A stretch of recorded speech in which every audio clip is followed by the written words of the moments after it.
আসসালামু আলাইকুম। আমি আজকে তৈরি করে দেখাবো মাছের ঝুরি ভুনা। আমরা যখন ছোট ছিলাম তখন দেখতাম যে শিং মাছ আমার আম্মা পানিতে জিয়ে রাখতো, প্রতিদিন ওখান থেকে উঠিয়ে উঠিয়ে কেটে রান্না করতো। তারপর ওখান থেকে যে কিছু মাছ মারা যেত সেগুলোকে একত্র করে মাছের ঝুরি ভুনাটা করতো।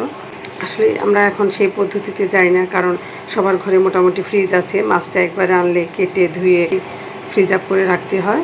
এজন্য চিন্তা করলাম যে শিং মাছ না হোক, অন্য মাছ দিয়ে তো হলেও ঝুরি ভুনাটা খাওয়া যায়। আমি এখানে কিছুটা পানি গরম দিয়েছি, আর পানিতে মাছটা ফুটিয়ে নেব। মাছটা ফোটানো হয়ে গেলে আবার আসছি।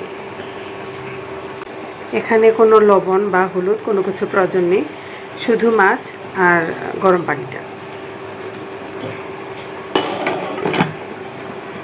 আমার মাছ সিদ্ধ হয়ে গেছে, এবার আমি উঠিয়ে ঠান্ডা করে বেছে নেব। আমি এখানে 2 টেবিল চামচ তেল দিয়ে দিয়েছি।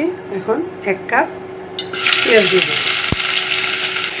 পেঁয়াজটাকে ভালোভাবে ভেজে নেব।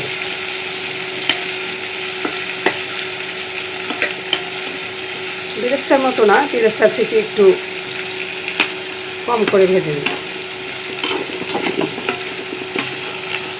আমার পেঁয়াজ ভাজা হয়ে গেছে, এবার আমি স্বাদ মতো লবণ দিয়ে দিব। 1 চামচ রসুন বাটা,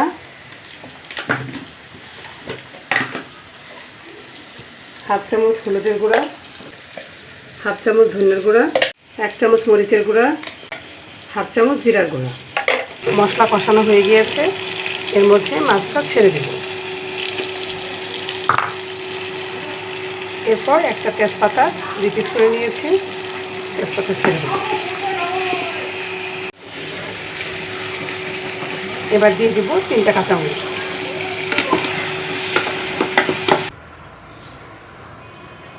এই তো হয়ে গেল আমার মাছের ঝুরি ভুনা। আল্লাহ হাফেজ।